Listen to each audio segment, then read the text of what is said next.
Happy December, everybody. It is time for a new JEWLZ Mani challenge. This one has a little bit of a twist to it.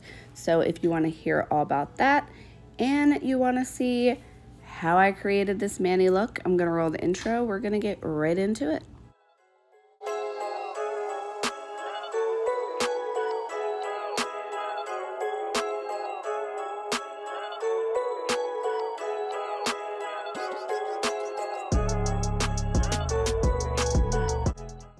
Hello everyone, welcome back.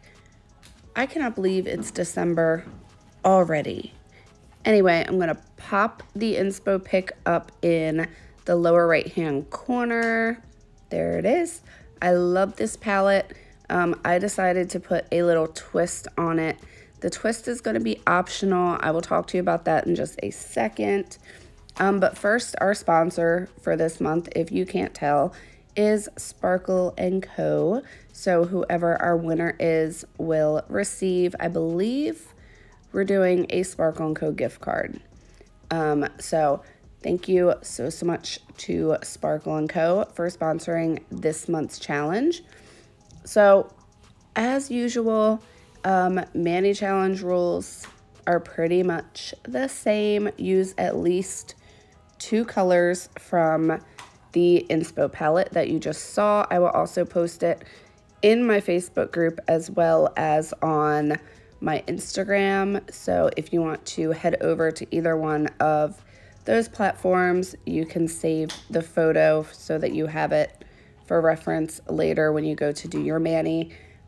Designs, as always, are optional. You don't have to do a design, but you know, bonus points if you do. And of course, don't forget to use the hashtag JEWLZ Mani challenge when you go to post your Mani pictures, either on Instagram or in my Facebook group. If you're not in my Facebook group and you don't follow me on Instagram, all of my social medias are in the description box for you. I'm gonna list all the colors and everything I'm using down in the description box as well if you want to go and check them out. Excuse my voice. The weather here in Maryland, it was like 70 degrees one day last week, and then it dropped in to like the low 30s, and my sinuses just don't know how to react to that, apparently. I feel totally fine. I don't feel sick. It's just a sinus thing. It'll go away. Anyway, the twist on this month's Mani challenge, which is totally optional, you don't have to do it. I was just talking to Gabe. Y'all know Gabe, my little 15-year-old boy. And I just told him I wanted to do kind of something different for one of the Mani challenges. So he was like, why don't you put like a ugly Christmas sweater type of spin on it? And not that I'm doing that. I don't think that this Mani came out ugly by any means. But it just kind of gave me the idea to do like an opposites Mani, or like a mix match, to where like the colors in a sense match but just aren't really colors you would normally put together, if that makes sense. So this is kind of my spin on like a ugly Christmas sweater / Mani challenge type of look. I know you already saw the finished Mani in the intro, beginning of the intro, but you'll have to let me know in the comments what you think and if you would be up to putting a twist on your version of the Mani challenge. So definitely let me know in the comments. As far as designs go, I'm gonna do some stamping. I'm sure if you've noticed, I've been doing a lot of stamping designs on my nails lately. And because I've been doing more stamping, I've been getting more stamping questions. Some of you are having issues with stamping, whether it's getting the whole design to pick up or it's patchy or whatever. I wanted to see if you would want me to do like a full stamping video, like my favorite clear jelly stampers, my favorite stamping polishes, scrapers, all those types of things, and try to help you guys with whatever stamping issues you are having. So if that is a video you would like for me to do, let me know in the comments. And if you are one of those ones who are having stamping issues, also leave in the comments what those issues are so I can try to address them in the video if that is something you guys would like to see me do. So definitely let me know. I am going to stop talking for a second. I'm going to let you guys watch. I'm going to get the glitter put on, and then I'm going to cap in clear. I did not cap my ring finger in clear.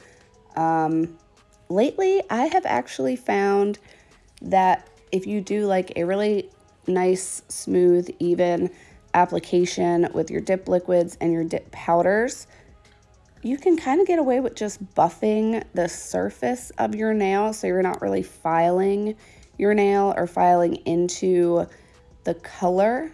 So I've been doing that lately on the nails that I'm gonna do my designs on, just to try and make them not as thick. I mean, my nails never really came out thick, but I'm just trying to find ways to make them a little bit thinner. And I think that doing that is actually helping my peel base last longer because they're not as bulky. They're not like getting clung to anything, if that makes sense.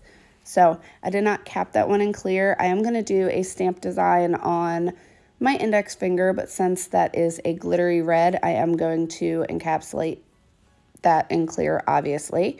So I'm going to let you watch for a little bit, and I'll be right back.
right, so now that I have all of my dip colors applied, I'm gonna go ahead and activate.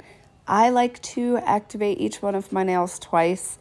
Just a personal preference. You can do it once if that works for you. I find that twice works best for me. And then I'm going to file and buff off camera. This is just a little trick I learned. If you have a chunkier glitter, you can apply activator and then kind of pat it down while it's still in like that curing process. I hate to say curing when it comes to dip powder because to me curing is gel. So when it's hardening up, you can kind of use that opportunity to press the glitters down and just make sure that they are super, super flat. I apologize if you hear dog paws in the background. I swear they were laying down sleeping until I started doing this voiceover. They're always quiet until I start doing a voiceover. So I am just going to get these activated, file and buff off camera, and then we're going to get into some stamping.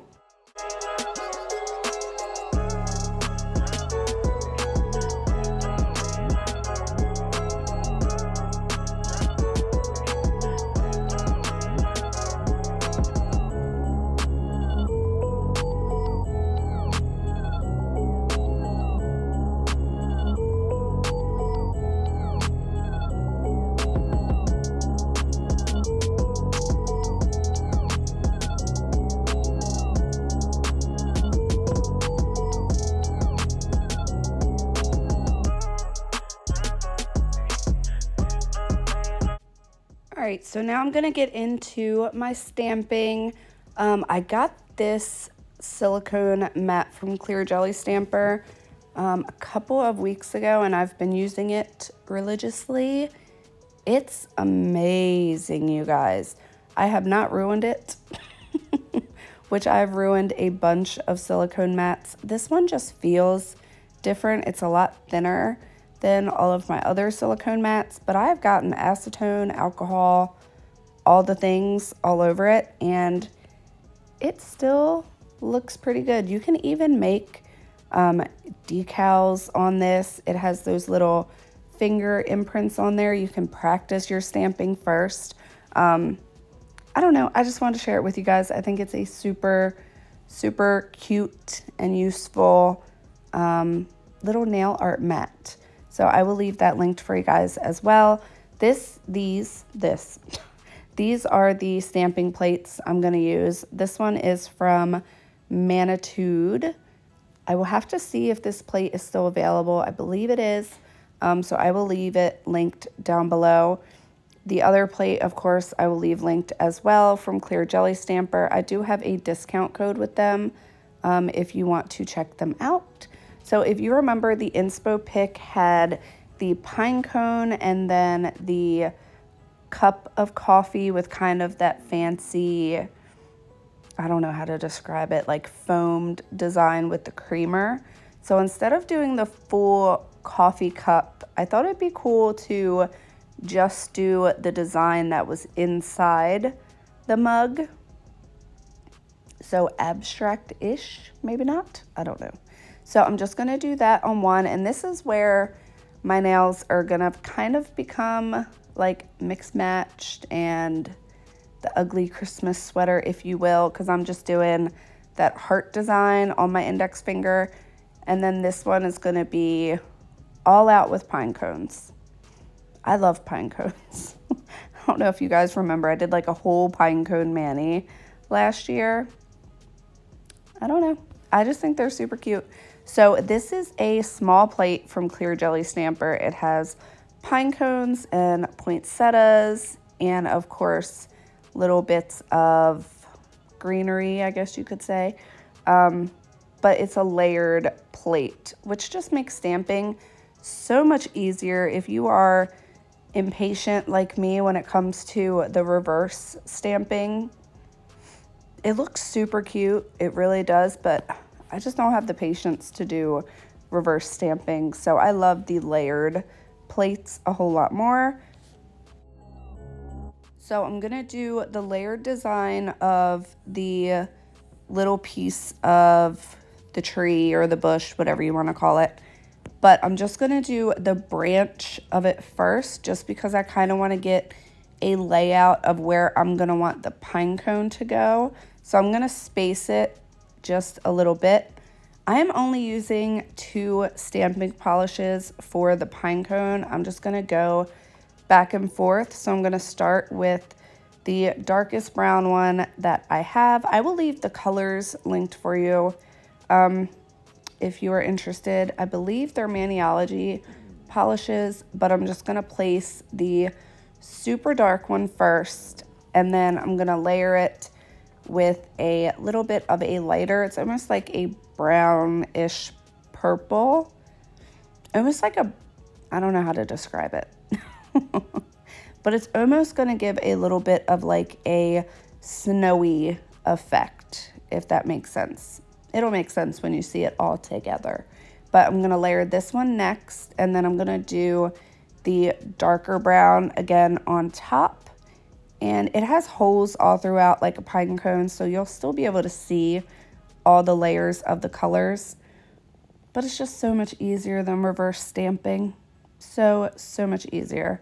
So I'm just going to do this one pine cone because you pretty much get the idea of how it's going. And then I am going to finish up this nail off camera really quick just to save a little bit of time on this video. But here I'm just going to clean off my stamper. I use a lint roller. People ask me a lot what I use to clean off my jelly stampers. I only use tape or a lint roller. Please do not ever use acetone or alcohol on your jellies. It will cloud them up. You will not be able to see to use them as well. So now my pine cone is done. I've done the 3 layers of the pine cone, and now I'm just going to go in and finish off the little piece of the tree. I will leave the green stamping polish linked for you as well if you are interested. But if you're into stamping, then you probably already have colors that will work. You could even use white if you don't have like a brownish lavendery tone. You could use white and that would work fine. It would be more of a snowy effect, but there you go. I'm gonna finish up that nail, and that is the way I decided to go. I really like how it turned out, but like I said, I kind of love pine cones. So I'm gonna go in, do my smudge free top coat, allow this to dry really, really well. Then I went ahead, I did a dip of clear off camera. I did decide to top coat this mani off camera only because Sparkle&Co is the sponsor for this month's challenge, and I did not have any more Sparkle&Co dip top coat. So I did go ahead and top coat these off camera, which is what you are seeing right now. So you will definitely have to let me know what you think. Like I said, you do not have to go the mixed matched ugly Christmas sweater type of way with this. You don't have to do the twist. You could do it however you want. Keep to just the palette. You know how the palettes usually go. So this oil I've had for quite a while. I got it from Rebel. As you can see, I did 2. I really like the mix matched, so I did my other hand for the Mani challenge as well. Those are triple D colors. I will be posting them in a couple of days. But this oil from Rebel, if it is still available, I'm gonna link it because it is fantastic. It is a CBD oil, but it just smells so good. I can't describe what it smells like, but it's just so good. It's such a mild smell, and it has not, I don't know, it has helped my eczema. I will say that. So my hands were really bad, and I've been using this steady for like 2 weeks, and my hands have cleared up. So I hope it's still available. If so, I will leave it linked. If not, I'm so sorry. But let me know what you guys think. I hope you enjoyed this video. Thank you so much for hanging out with me, and I will catch you all in my next one. Bye, guys.